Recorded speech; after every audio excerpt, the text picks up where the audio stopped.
Right, good evening, ladies and gentlemen. Welcome back to another episode of Beardos Media. And tonight we have another special guest joining us on the topic of what do you work for? Ali, what do you work for? Peanuts. You're a bit of a monkey, A little bit too literal there. Go on then, expand. That's it. It's just Scatter peanuts. the peanuts. Just peanuts. What do you work for? What do we work for? What do you work for? Now, this is going to be a very interesting conversation because I can't answer this as a one-liner. I work for this. Yeah. And I'll explain that in a bit more detail, and hopefully we'll... Because in order to answer it, you've got to understand the question. And the question isn't just... It's not monetary, is it? People will say, well, I work for money. Or I work for this, or I work for that. The question is deeper than that, isn't it? It's a lot deeper than that. And... you know what? To answer this question, you have to look at things in all sorts of different ways. You have to look at the question itself, as you mentioned, and in that question, you've got to define what is it that you're working for. Is it going to be something that's tangible? Is it going to be something that's emotional? Is it something that's going to be spiritual? Is it going to be theological? You know, and when we're answering the question, then we've got to think about what do we mean by work? What is work? Yeah, it's for me, it's not as simple and straightforward as saying I work for this or I work for that or I work for my kids or my family and stuff like that. It's obviously we do that as well, but the whole it's more than what do you go to work for, isn't it? Yes. Yeah. See, this is the difference, isn't it? It's all in the wedding. That's a very good point. It's a massive difference between the two. And you know what? When we talk about work, most people do often just refer to where we go to earn some money or what we do to earn some money. And we had this conversation last week with Saf about who do you work for, whether you feel you work for yourself or whether you feel you work for your employees at times. You know, and the who and the what can be sometimes intertwined in all sorts of different ways. But when we ask the question, what do you actually work for? I suppose we should even be asking the question, what we work for, is it the same as what we think we should be working for? Okay. Do you see what I mean? I think, to be fair, it's such a question which is going to make people sit back and wonder what the answer is. Yeah. It's not one of those where everybody can answer you straight away. It's, it's like asking somebody the purpose of life. Yeah. Even though you're living and even though you're doing life on a daily basis, you're not ready for that question. It's not something at the forefront of your mind. Yeah. It's not, is it? It's not. Strange that. Yes. Because how can what you're actually physically doing and living not be at the forefront? It's almost like the question, or not even the question, the notion of death. Yeah. It's the only certainty all human beings have, all living creatures have. Yeah. Yet it's the one subject which rarely people want to even talk about. They want to, it's one of them, isn't it? So when we ask the question, what do you work for? What comes into people's mind? So I think in order to help us kind of expand on this discussion and delve into some deeper thoughts, we're going to bring in our guest for today. And our guest is somebody who is a good friend, somebody who I've actually watched do some amazing things in all sorts of different arenas, as a public speaker, as somebody who trains up public speakers, as an author, as a coach for senior leaders. He has his own events. He's been dubbed by the media as the Asian Tony Robbins, but with Bhangra. He does all sorts of stuff and all sorts of in all sorts of immersive ways, and that's something that I've kind of known him as the immersion coach, because he really immerses himself into that person's life and helps them develop and gets them to immerse into their own lives as well. So hopefully this is going to be no pressure there. No pressure at all. So without further ado, welcome to Beardos Media. Kul Mahay in the house. Hey guys. How are you, Kul? Do you know what? I was listening to you two talk and trying to describe and understand what this question is, and I almost thought, I think I'll go home, because this is deep. Brilliant. It is deep, isn't it? I think you sort of nailed it there. It's almost like asking ourselves, what is life all about, or what is the meaning of life? It's this bigger question, something that we're doing automatically every single day of our lives, and yet we haven't taken that time to truly sit down, reflect, and think as to why we're doing it or what this actually is. Absolutely, 100%. So, like you're talking about, well, what do you work for? And I think the key word there is a 4-letter word: work. What is work? Is work going to a place of employment, or going to a place where you provide voluntary services, or a place where you are active in some way? Is that work? Because that's, from the moment that we're born and we're able to, understand language and those people around us, at that point, we are taught and conditioned to believe that that is what work is. Work is where you exude some energy to get something in return for that energy that you've given. And it's a necessity in life. So it really is, it's true. By then the question is very simple. But actually, is work that, or is it more than that? And for me, I think from the moment that we're able to do so, we're practically working every single day of our lives, or we should be, if we're leading intentional lives. Yes. That's the phrase that I live my life Intentional lives. Wow, I like that. I have a book up here somewhere above my head called Intentional Living by a guy called John C. Maxwell, who is one of my mentors, and he's like a world authority on leadership. And he very often says that if you don't get out of bed and then be very conscious as to every single action that you take throughout your entire day, and make sure that that action that you're taking is in alignment with the goal that you have, the eventual goal that you have for your life, then actually you're wasting a lot of energy. And it's so true for so many of us, isn't it? We live in a very hypnotic kind of way. Many of us are in this matrix kind of way of thinking, where we think that we are actually taking responsibility for our own life, but actually we're not. We're living in this way that's being expected of us. So we're according with the way people expect us to behave and do things, and the way that we work, the way that we dress, the way that we drive, etc., etc., etc. And half the time, we can't even remember the life journeys that we've been on. Very interesting. Yes, absolutely, and it's true. And we've got people making comments about working for money. Omar says we work. Seriously, we want to earn money, earning money to turn the wheel of life, as we're born into a system which doesn't run without money. And that's one way of working, and one way of looking at how we work. And Shireen mentioned something similar: when you enjoy what you do, you never work a day. But I think the question, when we delve deep into the discussion, goes more into the intentions, doesn't it? And you mentioned something key here, which was to do with our intentional lives. And I was thinking about this earlier. And if I were to answer the question, what do you work for? I think for me, it always comes down to intentions, doesn't it? Whatever we class as work, whether it's charitable work, whether it's doing stuff at home, whether it's something like even cooking at home, whether it's working in your day job, with what intentions do we carry out that task will determine what we're actually doing it for. Yeah. It's as simple as that. And the question then, unfolds into what should be the intention. And I think that's where most of us, if anything, would probably stop. We won't even delve so deep into that conversation or think about, well, with what intention should I do this? With what intention should I do that? I think it probably there's another step beyond that. I think you're absolutely right. Intentional living and having intentions in your life are critical to having a conscious life. But beyond the intentions, those intentions have to take us somewhere.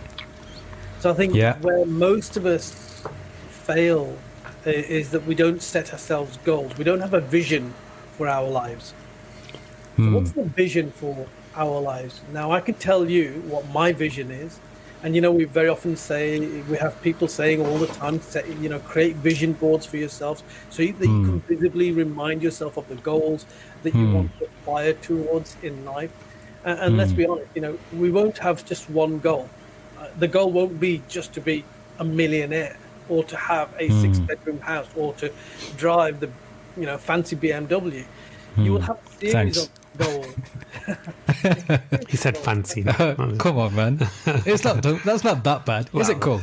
I mean, it's a BMW, so that's the stuff. Pretty fancy, right? It's pretty fancy. Yeah. Sorry, carry on. Your BMW isn't everything, though, is it? If you didn't have the BMW, your life wouldn't stop. No. It makes you feel good in a certain way because you're driving that BMW. As I like my car, and I'm driving my car. But you need other goals as well. You need a monetary goal because, as Omar quite rightly says, money does make the world go round. You can't survive in the world, and people might argue with me, you can't survive in the world without money. You need to have money to exist and to thrive. But you also need more than that. You need health. You need good relationships around you. You need love. You need security. Maslow, Abraham Maslow, over 100 years ago, talked about the 5 specific needs that humans have. Basic human the hierarchy of needs. Hierarchy of needs. He talked about everyone needs food and water. Everyone needs shelter and security. But then people also need to feel that they belong to a society. People also need to feel that they are recognized in society. That they have the camaraderie or the relationships around, or those romantic relationships, call them what you will, or to be a part of a community, but then also to be recognized within that community so they fit into that community. And ultimately, when they have all of that, that's when they have the self-realization. That's when they go and do something big and maybe find spirituality to define themselves at a deeper level, or to to get into charity work, or to have that midlife crisis and buy a big BMW. Nice Thanks. done. I like Thanks. Or to have really cool beards.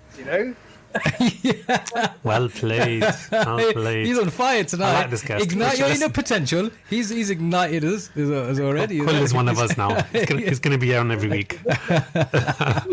Don't you think it is so true? Every human being, journey, every single human being. Yeah, definitely. No human being. If there is a human being, if I ever come across a human being who tells me that I have a goal, and my goal is to get to a threshold of X amount of money, and then that will make me happy, I have to stand back and really reflect on whether this human being, this person, has thought deeply enough about life. Because that for me is what I call finite thinking. Finite thinking is that you have a very linear kind of thinking, and you create a winning post inside your own mind, and that you define success by that. But when you get to that winning post, then what? You've got all those years ahead of you to live, but if you've already achieved everything that you want to achieve, then what? Then going goes downhill, and you start becoming unhappy by your own very definition. Yeah. Really.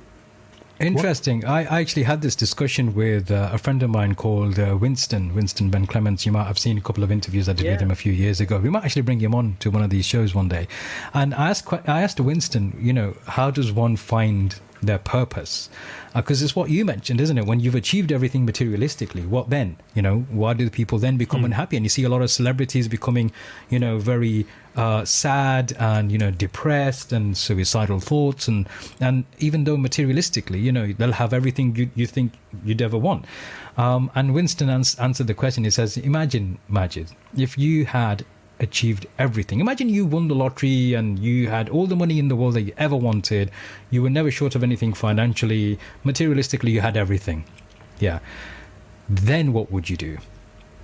That's how you look for your purpose. Because when you've got everything you wanted, and then you think that this is the thing that's remaining beyond the physical and the, tangible stuff, that's really what your purpose and calling is. And if you imagine that, then if you work towards that before you've even achieved everything materialistically, you're working for a purpose, isn't it? So I think as human beings, we're just not designed to be without purpose. Yeah. How many people do you see when, I don't know, I'm not going to say win the lottery, bad example, but generally when they go into retirement or they lose their job or they hit a certain age, and the health declines, the mental health declines, because that career, that job, that income, that whatever they did with their time was their purpose. Yeah. What's the saying? There's a saying that life is what happens when... I can't think of the saying now, but it's coming to my mind. But I think I know which one you mean. I can't remember either. Life Cool, to you, life happens for you, or something similar to that. yeah. And there is something about, life stops when you stop thinking, or when you stop having a goal or a purpose. Yeah. Cool, you went through a change yourself, didn't you? Yeah, Because you were in the police force as a senior officer for many years, and come to think of the question, what do you work for? What made you go into that particular type of career? What were your thoughts of what you were working for at the time, and how has that transition into what you're doing now, if it's changed, how has it changed? That's a really cool question. Thank you. See, I'm a cool guy. Yeah, well, you are. I mean, you've got a cool beard, to be honest. And can we just do that mustache thing? One second. There we go. There we go. I think to Majid earlier on, tried to grow that over lockdown, but my wife wouldn't let me. So let me right back again. I think that's a really good question, and I think your purpose can change as you experience life, going forward. Because we all have different experiences in life, and they begin to shape who we are. I think the one constant that we have in life are the values that we hold, the very core of who we are. I call it the moral compass of who we are. What do you stand for in this world? What makes you happy? What makes you sad? What makes you glad? And what makes you angry? What makes you take this decision as opposed to that decision? What makes you break away from the crowd to go in this direction when everyone else is going in this direction? Those are your core values. And I work with some very, very senior leaders across so many companies now. And one of the constant questions I always ask these senior leaders is, what are your purpose? What are your core purposes? Your core values. And they will inevitably look at some wall and they'll spout off the values written on that wall of that company. And I'll say, well, no, they're not. They're borrowed values. They're the values of your organization. They're not your individual values. And I think we all need to go on this journey where we understand our values. And it's once we've understood our values, what I, Kul Mahay, stand for, then I can have a better understanding of what my purpose in life is going to be. I think the purpose follows the values. So for me, I don't think my values have changed from when I was a 10-year-old snivelling kid in Wolverhampton, where I was born and bred, to who I am right now. I always want to care for other people. I always want to do the right thing. I want to be a part of the change of society and those people around. I want to have a positive impact, a positive ripple effect wherever I go. I want to express and espouse love wherever I go, and I want to make a change. I want to bring about change, a positive change. So those are like my fundamental values that have always driven me, and it was these values that drove me towards becoming a police officer. From the age of 10, my number one, my only role in life as I saw it was to be a police officer. That's all I ever wanted. And yet I was born one of 7 children with the typical East is kind of dad. Sit us down on the bed settee. You remember the bed settees, the big long bed settees that everyone used to have? Yeah. We had a couple of those. And have you got any one-liners you want to share from your dad? Actually, keep them clean. I want you to be a doctor. That's what he used to do every single Sunday. Same thing. I want you to be a doctor. And if he felt he wanted to talk a bit more, he just add to that and say, but if you can't be a doctor, be a dentist. At least be a dentist. If you can't be a dentist, then be a lawyer. Just be a lawyer. It's fine. Doesn't matter. No big deal. And it's no surprise that I've got 2 brothers who are doctors. One brother got excited. He's a doctor and a lawyer.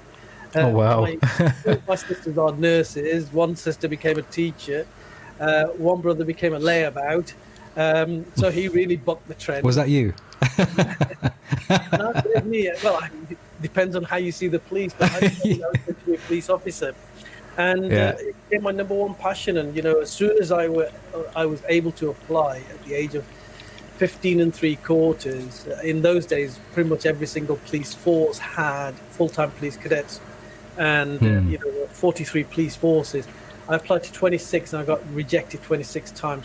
And when you have a passion, then with that passion comes something else. It's called resilience. You never give up. You keep going and you keep going and you keep going. And I think a lot of people have struggled with resilience over the past year with COVID-19. And it's when you don't have a passion for what you're doing, in answer to the question of what do you work for, when you don't have that, then you also don't have resilience, or your resilience levels are going to be lower. So it's very important. The question that you ask is a very important question, because everybody needs to know, why am I getting out of bed today? Why am I putting my shoes and socks on? Why am I walking towards this particular office or doing this particular task? Why am I doing that? Why am I having to do these tasks? Why am I suddenly becoming more intentional about the way that I'm doing things? And when you understand that, then you also have resilience, because the one inevitability about life is that there's going to be challenges. We know this. Every single person who's lived a life will have lived through challenges. Now, some people give up early. Some people might go that bit further and then give up. Some people just power through because they have that dogged belief in what they're doing and they refuse to give up. And that was me. It took me 27 times before I joined the police service. And even when I joined the police service, my learning wasn't over. I joined the year before the miners' strike, and I was literally like a brown speck in a sea of white. And, I joined Derbyshire Police. It was a strong mining community everywhere I went. It was the year before the miners' strike. Racism was rife. Sexism was rife. Ignorance was rife. Some were merely confused. Some were curious. But some didn't like the fact that I was there. And I think that came from fear of ignorance, and fear, not through hatred, but fear of the unknown more than anything else. I think that's where that racism comes from. I think sometimes I would say a lot of that still is rife. Would you not agree? Yeah, I think to some degree it is. Do you know what? We only have to look at some of the recent events in the world to know that that's still there. Definitely, yeah. After the BLM protests, I was having debates with my former colleagues, people who I thought got it. And some of the comments that they were making, the ignorant comments that they were making, they shocked me. So it's still there. It's still there to some degree. But what I'm saying is, it's more of an unconscious bias thing or a white privilege thing, as opposed to out and out hatred and racism. It's not conscious racism. It's an unconscious racism. Yeah, that's probably the worst kind. Kul, you speak to people on a daily basis. I want to say this is what you do for a living, or this is your line of work, but you might not even call it work, because it's your passion. And here's us Beardos, we pop up, we'll talk about it for an hour, and, it'll be at the back of our minds again. When you speak to people about what do they work for, what are they working towards, what's their goals, their aspirations, how many people are not able to think past maybe providing for their kids or buying a car, or paying for a holiday? How many people, on a sort of rough percentage wise, have a bigger picture, like working towards world peace, or, uniting communities, colours, creeds? The unfortunate response to that is that the vast majority of people that I speak to actually do go to earn money. To earn money for their children, to keep their families, and I have no qualms with that, to be honest. But the line of work that they choose, because the people that I work for tend to be in certain jobs. I do a lot of work at the police service, and in the police service you see that more of a vocation than anything else. So yes, of course they're going out to earn money, but also there's a deeper meaning behind joining the police service, the fire service, and military. I'm doing a lot of work with the military at the moment. I'm doing a lot of work with universities at the moment, and the leaders within universities. They want to, create a fair and equitable learning environment for the futures of the world. So people have two levels. A, they want to earn the money because they need to look after their families, but they also have a vocational belief somewhere within there as well. Some of the private clients that I work with, and I work with less and less private clients now. More of my clients are now corporate clients, to be honest, but more of the private clients are genuinely confused, and inevitably, the leaders that come to me, who come to me privately, come to me because they feel confused and they don't know. They have these searching questions within their own mind. So I help them to discover why they've got this confusion in their head, and as a consequence of that, we then arrive at the answers as to why they do what they do and what they get up in the morning for, and what their depth of passion is. I feel like I have to put my hand up to ask you a question, because Ali's in there as well, is thinking he's got a question. You know what? I'm going to ask you a question which I think it would have been more of an Ali kind of a question, since he's the controversial one. You mentioned you do work in the public sector, the police, the forces and stuff like that. I'm just a question which popped into my mind. Have you ever come across people who, let's just say, they're working for the country, and their beliefs, for example, let's just say, when you've got the military arm of the country, and then you've got people who are here to serve and protect the country, but their own personal beliefs may conflict with the nation's or the state's agenda or idea or work. And there's then the dichotomy of beliefs going on in their mind and their hearts. Do you get people ever like that? Thinking that I'm here, I love my country, I'm here to serve and protect my country, but on this particular issue, or what the country has as a stance towards this particular country, I don't agree with. Like, let's just say, even in cross country or multinational type of conflicts, even they don't agree with. War? You mean like war or invading another country or something? Yeah, invasions of, that's the extreme level, but there could be something more softer things. But, do you get people who have this kind of dichotomy or this kind of confusion within themselves, and because then they're thinking to themselves, what I work for is to protect, this is my purpose, my calling is to earn money for my family, but is to protect my nation, my much loved country. But hang on, there's some conflict here with my personal beliefs on this. Yeah, no, it's a great question. I've only recently started working with the military. I've just recently launched a social enterprise called Try Potential. And one of the reasons that we've created this social enterprise is, again, it's because it's a big why for me. My journey within the police service saw me experiencing racism, and as a consequence of that, I was one of the founders of the Black Police Association movement, which then spread to other forces, and I became the first vice president of the National Black Police Association, which then allowed me to work at governmental level, Home Secretary level, to create policies for all police forces to follow too, so that we could have more and more represented police forces up and down the country, so that we could change the culture of the police forces, so that they could deliver a better service to the disparate communities that we have around the UK. So here we are, 30 years later, and police forces still are struggling to get the kind of numbers in that represent the kind of numbers that we've got in society, and also to get them promoted up to the senior levels of the organisation. And I'm so frustrated that we're still here, and I know the police service wants to do this, but for some reason it's not working. It's not working to the extent or the pace that it should do. So that's why we created High Potential. One of the things that we recognise is this is not just the police service, this is the military. It's the same in the military, it's the same in the fire service, it's the same in all the critical uniformed services. And also there's transferability of skills across all of those services as well. So Try Potential is all about increasing recruitment within the police service and military and all the uniformed services. We're also helping the new and existing BAME staff that come in to aspire and get the leadership skills to become the leaders of the future, and also then to be able to transfer between one service to another. So the consequence of that, it's a long-winded way of me answering your question, really. Sorry, Majid. I've ended up talking a lot to the military, and one thing that I have found that's quite refreshing about people within the military is that these are all good people. I have not met a single person from within the military that has not impressed upon me a depth a real depth as a human being.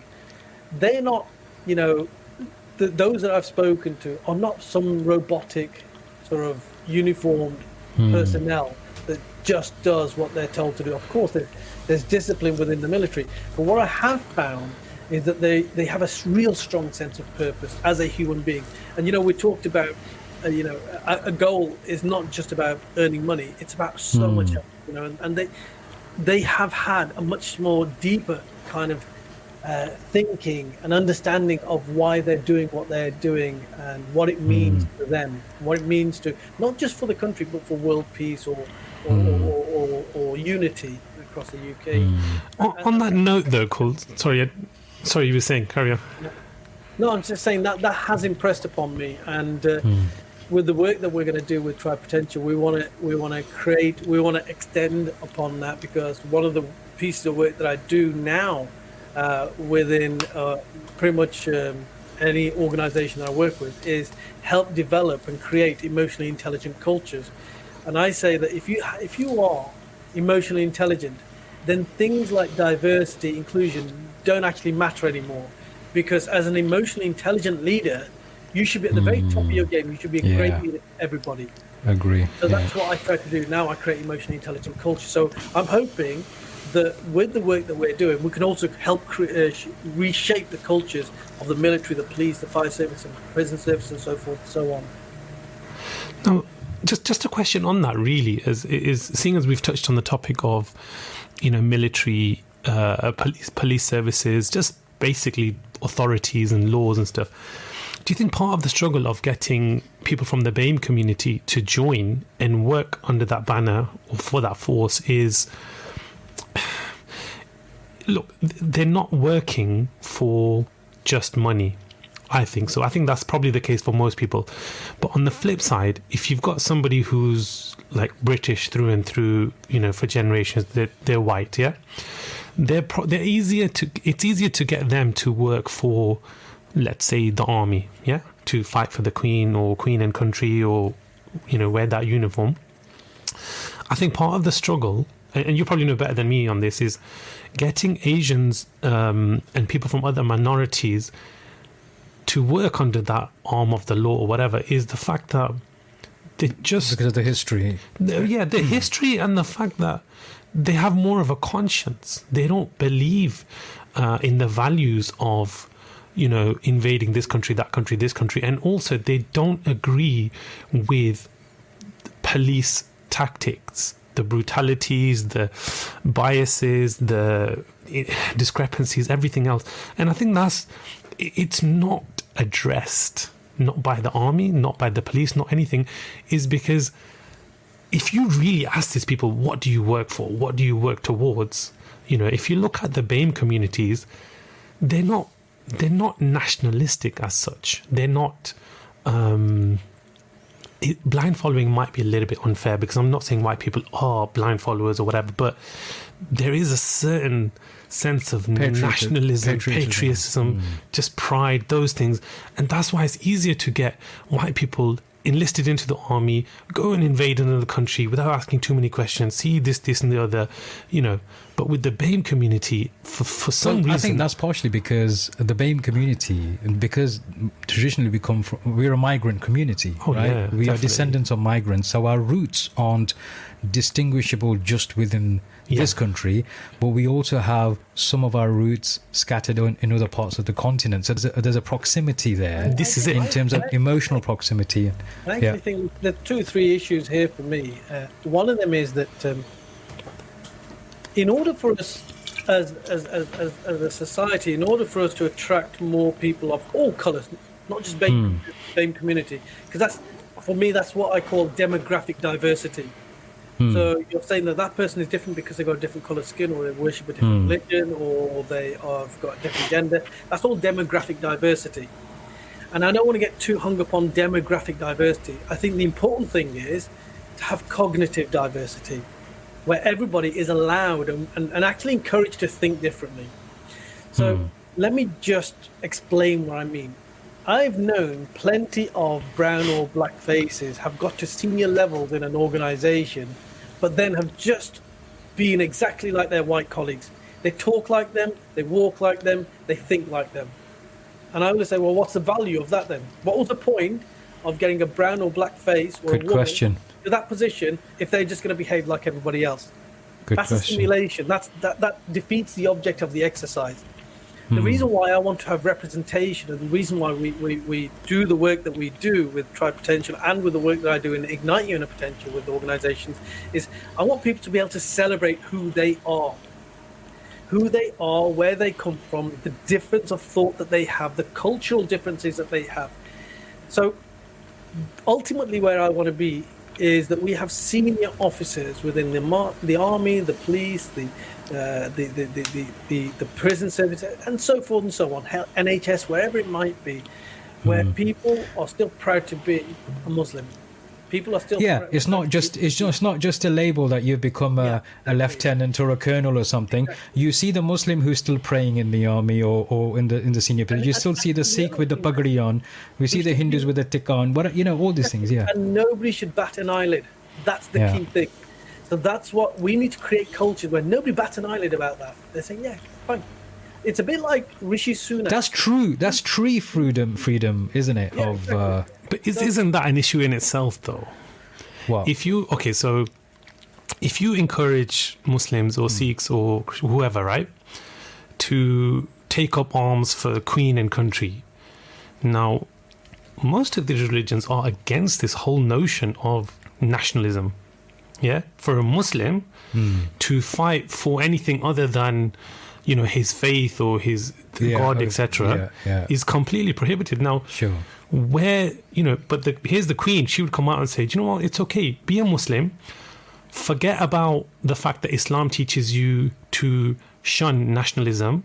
But you know what? We're still going to show you as a Muslim, but you're just not a good Muslim on that side.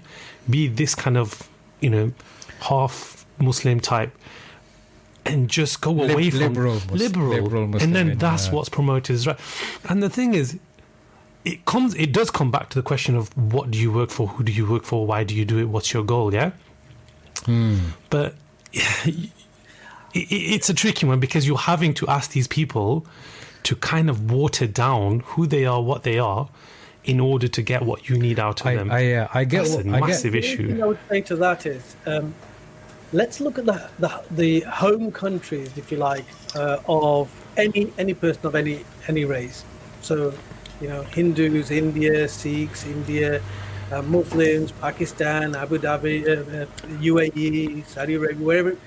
Every one of those countries will have an army. Every one of those armies will have people of that culture within there.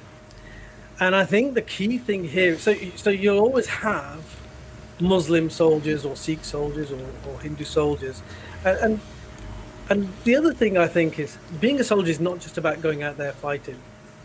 Because more and more as the world has moved on, more and more we see the army less involved in conflict and more involved in, doing things within their own country. For example, all the hard work that the army has done, the military has done in terms of testing for coronavirus and helping out in the infrastructure and building the hospital and all this kind of stuff, and that's becoming a more of a role for the military nowadays, because warfare has changed.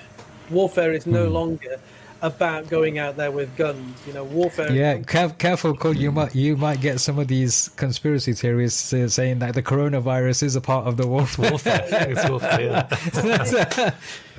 But people will be saying that, So warfare, biological warfare, that we have these kind of things, and cyber hacking and all of this stuff. Yeah. On the news. I think, Ali, that WhatsApp. Oh yeah, privacy hacking. like that mobile phone company, like Hawaii or whatever it's called. Huawei, yeah, exactly, yeah. Everyone thinks it's a bit dodgy. Well, I'm not sure it is, but it's just a different kind of dodgy, isn't it? It's just that's not the cyber warfare. It's like saying America can have our data, but the second China or Russia want our data, no, that's a big no. Yeah. Cool. Just another one though. I mean, if you have somebody comes to you, I come to you, for example, right? And let's say I'm a little confused, which we all know I am. But if I come to you and say, "Look, Kul, I'm nearly 28 years old." Yeah, of course you are. And I've come straight out of school, I've gone into a job, I'm just working to live, basically. And, I'm working for a living so much so that I'm forgetting life. Like, life is passing me by. Now, my purpose of life can't just be to work and pay bills. Give me something. Like, what am I doing wrong? I've got to work, I've got to have a living, but surely that's not all I work for, is it? I think one of the first things that I would certainly be asking you to do is measure your level of happiness. Where are you? If you're telling me that you're working 12 hours a day, 7 days a week, and then I say, well, how happy are you? And, on a scale of 1 to 10, how happy are you? How happy is your life? And you say, well, it's a 9. Well, then you haven't got an issue. But if you're closer to a 1 or a 2, then we seriously need to do some thinking, don't we? And I guess one of the first things I would ask you to do, Ali, is really become much more self-aware. Understand who you are. And I would always start with understanding your values. Do you know what your values are? Do you know what your moral compass is? Do you know what causes you to make this decision as opposed to that decision? What are your beliefs that you hold? And so we would start unpacking all of this before we can start repacking it in a much more personalized, aware kind of way, much more intentional kind of way, as we were talking about at the start. And then I think the answers, and what I've found with my clients as I've started working through the day with them, and as Majid says, I call myself the immersion coach because everything that I do has to be immersive. I have to take people through a very intense experience, whether it's my corporate training or the one-to-one coaching. So I tend to do full day coaching sessions. It's exhausting for me and for the client. But by the end of the day, every single one of my clients that I've had so far is a completely different person to the one that walked into the room at 9 o'clock in the morning.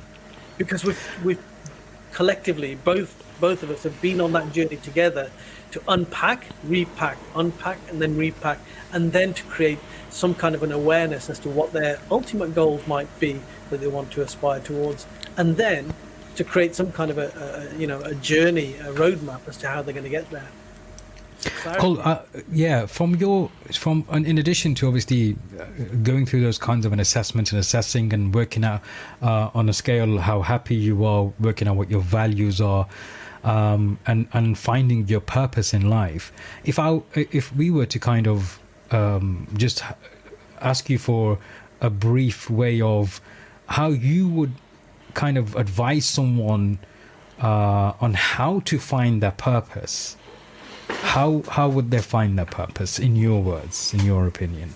I'm sure it's not something that we can kind of summarize into a short sentence. I appreciate that, but just as short as you can. And I know that you appreciate that this is a complex process. Of course, definitely. To find the purpose. So it's not something that we can do in like a matter of what are the kind of things that people should be thinking about to find the purpose? Certainly, what they should be thinking about is look at all the moments when something makes you angry or sad, anything that makes you feel negative. Understand what that is. Start listing it down. Start writing it down on a piece of paper, and you might find that you get this, phenomenally long list that you never thought that you would have. But it's important to understand that. So this is what this is what pushes this button. Now what pushes the other button that makes me feel good? Makes me feel happy, makes me feel funny, makes me feel calm. Start understanding these emotions and naming the emotions. Start thinking about the emotions that you go through every single day. So starting tomorrow, walk around with a pen and paper in your hand, and every single emotion that comes into your head, write that emotion down. Then do the exercise. Well, what was it that caused me to behave like that, to feel that emotion, that emotion, this emotion? So then you look at all the positive emotions, and you look at the tasks under the positive emotions that have made you feel good, and look for the commonalities. And from those commonalities, you might actually start forming some tension. And then you are on a pathway towards understanding what your purpose is. Because your purpose is going to make you feel good. Yeah, and I would just kind of add to that. Do you remember when I was delivering the speech on success on your own terms, how to find success on your own terms, and you came to that event? And I remember Mike Gardner being there as well. What a guy! And at the time, one of the things that I would just add to what you just said, which I 100% agree, is all that is the important stuff, and all that needs to be built on a foundation, and those foundations are our own values, as you mentioned right at the beginning. So when you know what your values are, something which makes you feel happy at a time may not be good for you. It could be something dangerous for you, but a temporary form of happiness which doesn't fit your values is not going to be something that we want to kind of continue doing. So again, values, purpose are the framework around which we build all of these other points which make us happy, sad, angry, and all these emotions attached to these things. But yeah, definitely, this is deep stuff, and appreciate this is something that would take more than an hour's podcast to kind of discuss properly. But if I could just share one very quick model with people that they can take away. Now, again, I have a 6-7 day program just on this model. Around emotional intelligence, where if I can just share the very basics of it, then people might understand the journey that they need to take. So emotional intelligence has been around since the mid 80s, and I'm a firm believer that if you totally and utterly practice all the 26 competency areas of emotional intelligence, then all the things like inspirational leadership, like diversity and inclusion, like how you talk to people and your stakeholders, your clients, and all of that fades into the background because it becomes your norm, and you'll be your very best. So emotional intelligence is based around 4 key quadrants. One side is all about you, and the other side is all about other people. So the side, we always have to start with ourselves, because if you're going to be a leader of anybody else, you have to first become a leader of yourself. Because with great responsibility, great authority comes great responsibility, as the saying goes. So the first element of that is to become much more aware, to wake up, essentially, to come out of this hypnotic life that we live, where we're getting up at the same time every single morning, eat the same breakfast, drive to the same office, do the same work, come back, probably have the same kind of evening, and go to bed at the same time every single day. And one day blurs into the other day. So we're living this life that we don't even really truly appreciate. So you have to become more self-aware. And part of being self-aware is understanding what emotions do I experience every single day, and then how do those emotions affect my behavior. So do I get frustrated every single day? Then do I end up shouting at my colleagues, my wife, my children, or whatever it might be? Do I do that? And if once I'm now self-aware, now I understand my behavior, which one of my behaviors actually serves me well, and which don't serve me. And when I wrote my books, Smash the Habit, which you can see over... Sorry, this shoulder here. The camera's back to front now. It's over this shoulder here. There it is there. When I wrote the book Smash the Habit, and I talked about how 17 years ago I was able to give up smoking, drinking, eating meat, fish, eggs, all on the same night. Having been a big big whiskey connoisseur, I was then drinking 4 pints a night. How I gave it up, and I've never turned back. And then 6 years ago, I gave up tea and coffee and fruit juice and fizzy drinks. And I only drink green tea, peppermint tea now. 4 years ago, I gave up milk overnight. I only drink oat or almond milk now. Almond milk, yeah. How was I able to do that? Well, I was able to do that because I became self-aware. I really went in on myself and thought, what serves me, what doesn't serve me, what habits are good for me, what habits are bad for me. Then I made the second commitment, the self-management. People can call this the growth zone.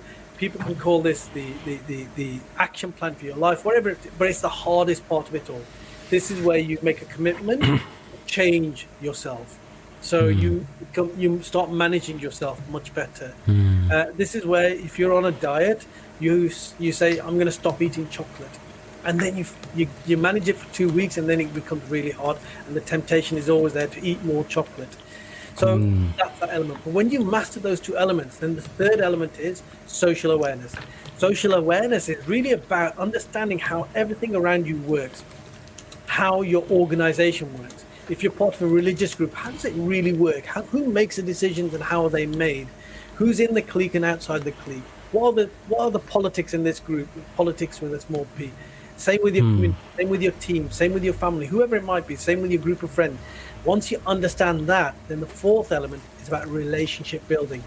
Right now, I get everything. I understand everything. Now, knowing all of that, I can talk to people different. I know that Majid prefers to speak in this kind of way. So I'll use Majid's kind of language and build a stronger rapport with him. I know that Ali prefers to speak in this kind of way. So I'm going to adjust my style of communication so that I can build a stronger communication rapport with Ali. So that's where relationship building comes in. Now, Majid, I don't like to go to networking events. It's not who I am. But what I am really good at is building deep, meaningful one-on-one relationships with people. And for me, relationship building is critical. I don't market my work. I don't sell my work. I don't have a sales team. But the work comes to me because of the deep relationships that I have with all of my clients, whether they're corporate or private clients. So that's one of the things that I think is very important for people. Absolutely. I think it's a very valuable tool to ponder on for anybody with that model that you've explained, the quadrant model of emotional intelligence and finding out, exactly how to communicate with the world. And I think what's more important is we need to understand ourselves and how we communicate with ourselves for us to be then reflect that over to others, everything starts with us. If we want to make any external change outside of ourselves, we always end up having to inevitably come back to the same place, i.e. here. We need to understand ourselves more. No matter what age we're at, no matter how old, no matter how experienced we are, if we want to change anything else, we have to change ourselves. Absolutely. Absolutely. Cool. Been a pleasure. Thank you so much for joining us. Have you noticed that an hour went by? Does it feel like an hour? It doesn't feel like an hour, does it? No, it doesn't. No. But, no, it's been a fascinating conversation. I think we could quite easily carry on. I know we say that all the time, but we actually could. Yeah. Any final thoughts? In fact, you know what? Before you go, we're going to have to ask you, what do you work for? What do I work for? I work to create a better society. I have seen leadership at its best. I've seen leadership at its poorest. And my commitment, having left the police service, and something that you said earlier on, Ali, about when people who've been in these kind of organizations, they suddenly retire and they've got nothing else, and they've always defined themselves with that uniform that they wore. I know plenty of people like that, who all they ever wanted to be were police officers. Once they left the police service, they've suddenly become old people. The same age as me, but they're old. They've got old people illnesses, etc., etc. So their mindset has become old. And I think that's sad. I think, because for me, I've got another 20, 30 years of commitment and stuff that I can give back to society. So what I want to give back, I want to help create and shape organizations that are emotionally intelligent, where people from any color, any faith, any gender can go in and feel valued and be able to contribute to that organization. Where I know that once we create those kind of organizations, then we can create those kind of societies, because those organizations will impact on societies. So that is the ripple effect that I want to create in the world.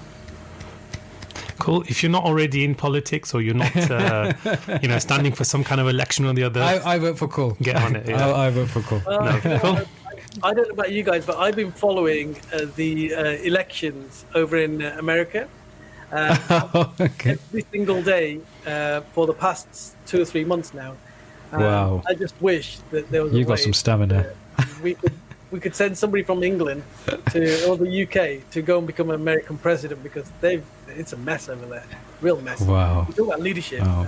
And Donald Trump is the most unemotionally intelligent leader I've ever seen. He genuinely is. When you compare him against all the markers of emotional intelligence. Heck of a following, though, you have to admit. Interestingly enough, I read a post, was it a tweet or somewhere, that said, you know what, if Donald Trump is now available, I'd love to if transfers were possible between presidents and whatnot, I'd love to transfer Donald Trump to Palestine, because he would be able to kind of stand his ground and really sort that shizzle out. You see what I mean? I'm not entirely sure they would, though, Ali. You see, one of the things that Donald Trump will Okay, so look at all the dictators of the past. You look at the Hitlers, the Mussolinis, the African dictators of the past. They all have one common thing, and I put Donald Trump within there. They all have one common thing. What they do to gain that level of popularity, it's a bit like the sales thing that Majid was teaching. They look for the pain points. So these pain points were already there in America. A little bit of true. simmerings of anger there, bit of racism over there. It was already there, but nobody was exploiting it. So all he did was exploited it. And he's done well. Yeah. And then he used the rhetoric. If you listen to his speeches are in a very plain, simple, almost an idiotic kind of English. But he knows lots of words. He knows lots of words. Well, he reaches his target audience, isn't it? That's The language he uses is definitely. So it's a bit like what I was saying. If I want to build a strong relationship with Majid, I'll speak his kind of language, or I'll speak your kind of language to build a rapport. That's all he's done. He's built that strong rapport. But one of the reasons why he's been successful is because of the power that America has. So you go to Palestine and try and do this in Palestine. Palestine hasn't got that power. So he probably wouldn't have that level of success in Palestine. That's also a good point. More debt than anything else. Cool. Fantastic discussion. Unfortunately, we had to finish on Trump. Philosophy, we talked spirituality. we had to bring it down, didn't we? We talked religion. we talked dichotomy of faiths. We talked about emotional intelligence. And then we ended up with Donald Trump. What a finale, eh? Politics, eh? Cool. I'm thinking that he's like a resurrection of Christ or something, aren't they? Wow. Yeah, they're probably, some of them are probably. He's something. I tell you, he's a resurrection of something. I don't know what it is. Sure. Yeah, definitely. His supporters actually think he's a reborn sort of resurrection. Messiah of some kind. Yeah.